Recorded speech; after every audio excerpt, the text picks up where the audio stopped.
Presenting the dazzling new Desire, the best and beyond.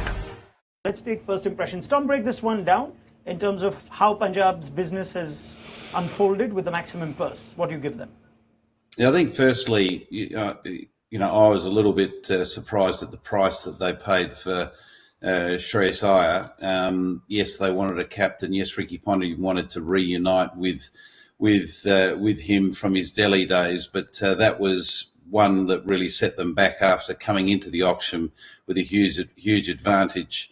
The thing that puzzles me a little bit with the makeup of this side is really the middle order overseas options they have with Maxwell, Stoinis, Janssen, Hardy. There's a lot of players of similar roles within that setup, so it's going to be very interesting to see how they try to stack up. Again, probably a little bit light with the depth with their bowling options. They're relying on, obviously, Marco Jansen, I would imagine, being their starting 11. I think they're relying on, him being a regular feature and guaranteeing 4 overs. We've seen in recent past in the IPL, Marco Jansen can run hot, but he also can go missing, particularly in those big overs. He's not someone you want to be throwing the ball at, whether it be the last over of a power play or the back end of the innings too often, because he has been punished before. So I think there's a few little gaps in there, but there's a lot of talent in there as well. So if Ricky Ponting can get them firing, they're going to be a side that's going to be tough to turn over. So this was the combination we went with. There might be a completely different team, like we say. But Simran as a retained player with Stoinis to open. I'll get Tom's thoughts again on that and the rest of the panels. We put Josh Inglis in there as a more reliable keeping option. Simran did not keep a lot for Punjab last season, even though they had Jitesh. He was often subbed out. So you can have your opinion on that. Shreyas Iyer, we think, is certainly going to be captain. Glenn Maxwell and Nehal Vadera from the middle order, along with Shashank Singh, who was terrific for them last year. Janssen and Brar give all-round depth and flexibility. One of Yash Thakur and Vaishak Vijay Kumar as an Indian seaman. Arshdeep is a lock-in, as is Yuzvendra Chahal. Matt, break that one down. Well, I think it'll be a fun team to watch for sure. I'm not necessarily convinced that it's quite as strong as we would have expected Punjab to be, given the purse that they came in with. I think there was a lot of expenditure on that Indian core that they assembled on day one of Shreyas Iyer, Arshdeep Singh and Yuzi Chahal. And as a result of that, I think they maybe look a little bit light in terms of the overseas players. It's not necessarily obvious what the combination is going to be. I think Lockie Ferguson, for example, could be a contender to play, given it's probably not a huge amount of ball speed.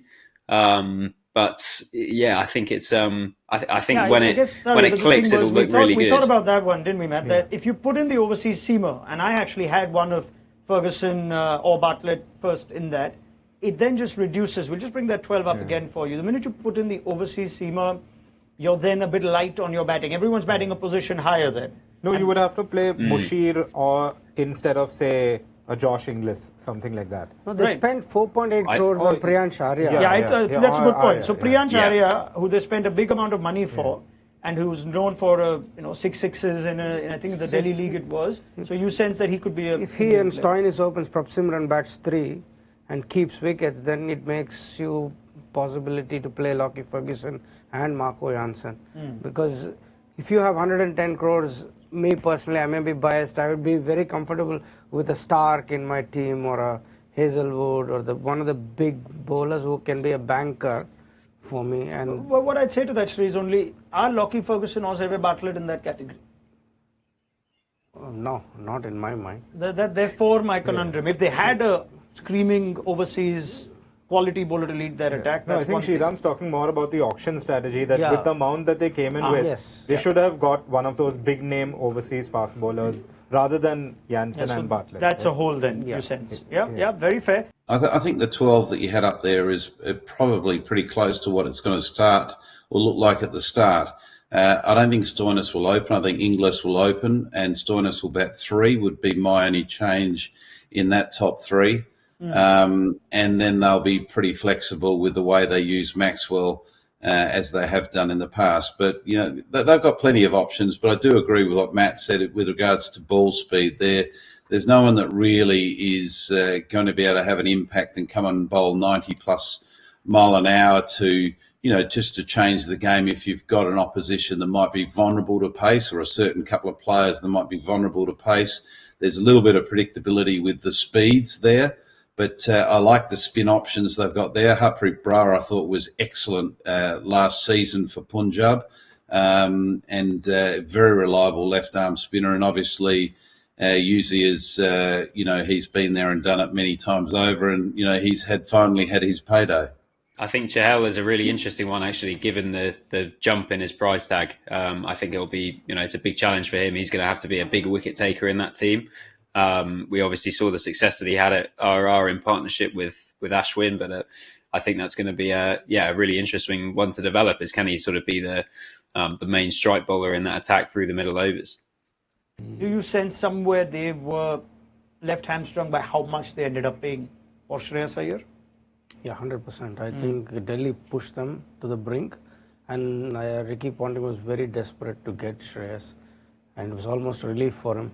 Yeah, I mean, the reality is they didn't retain any players, but they spent 62.5 crores on 3 players, which is much more than what other teams had spent on retentions, right? Yeah, those if you three retain being Shreyas, Arshdeep and Yuzvendra. Yeah, so they went for actually more than what other teams had spent in just retaining 3 players.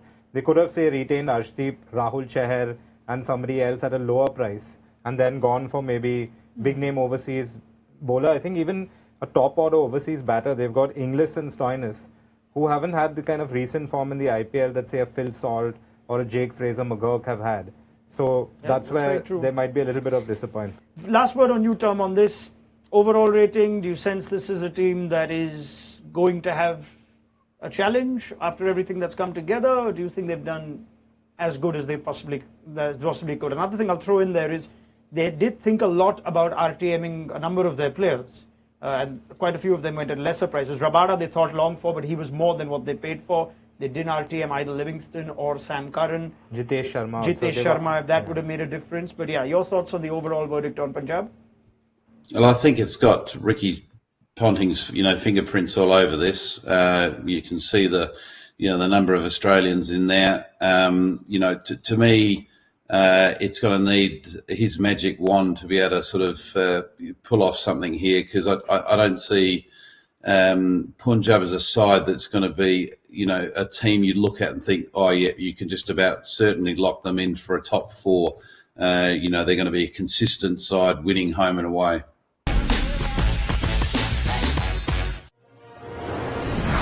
Presenting the dazzling new Desire, the best and beyond.